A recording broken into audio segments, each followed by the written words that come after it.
開始之前請幫手訂閱，俾個 like 同埋分享出去俾你嘅親朋好友睇下啦。南海黃岩島與仁愛礁一帶近日又見中菲海上拗手瓜，撩事鬥非嘅菲律賓喺4日內3度同中國海警起衝突。菲律賓小艇，這裡是中國海警，請與我保持安全距離，否則由此引發後果由你一切承擔。離開，離開，等我，走！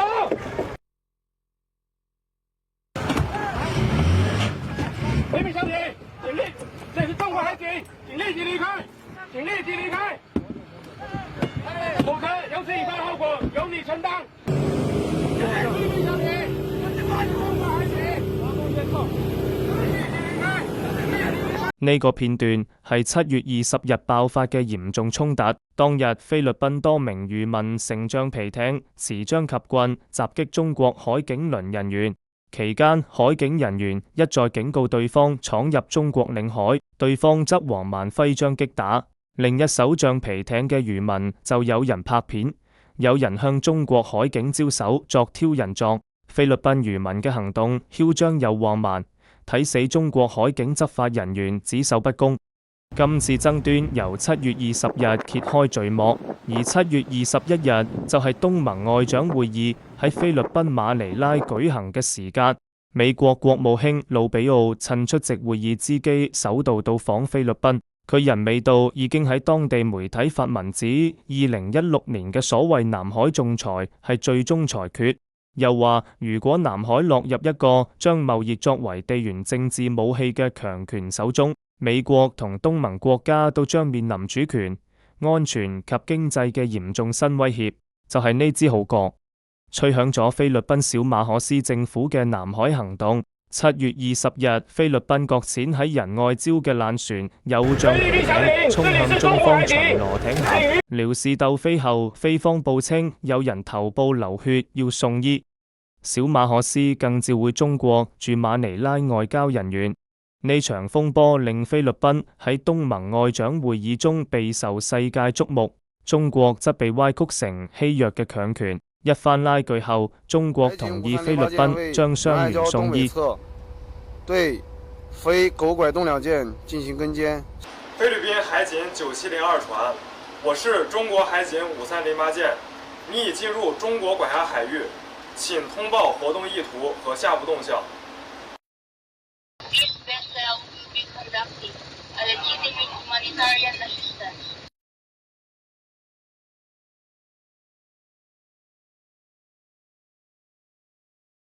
菲律賓做呢場大龍鳳係要突破中國鎮守仁愛礁嘅缺口，而中國批准行動後全程跟蹤監視，則意在彰顯主權所屬。菲律賓一計不成，隨即又喺南海上另一個爭議點黃岩島搞事。7月24日，菲律賓派出7艘公務船、3艘海警艦、1艘運魚船，再發動漁船聚集黃岩島，欲闖入中國海警執法地。菲律賓3棟諾亞船，鑑於你船無視我方警告，繼續駛向中華人民共和國黃岩島領海，我將依法對你進行驅離等強制措施。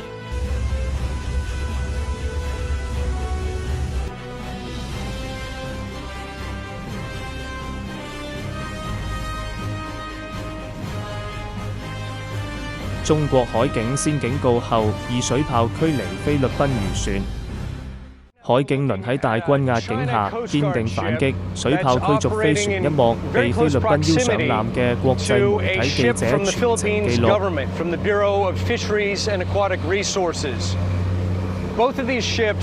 CNN 記者指，中菲雙方均聲稱擁有黃岩島主權。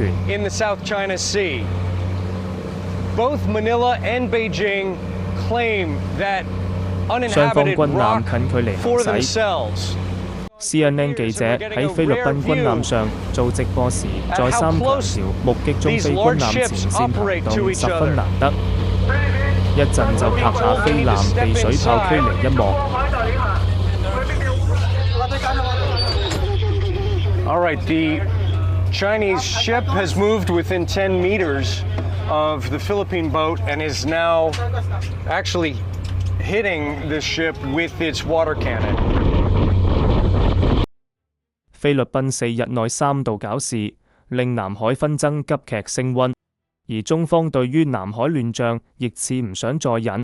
第一係海警同相關部門頻被發現進行拖船演練及部署，其次係中國對菲律賓搞事嘅應對越來越強硬。公關方面亦主動發片發相，第一時間披露菲律賓醜態，再加上菲律賓坐灘爛船造成嘅生態影響及危機越來越大，軍事評估認為中方喺南海好快出大招。好啦，今日講到呢度，再會。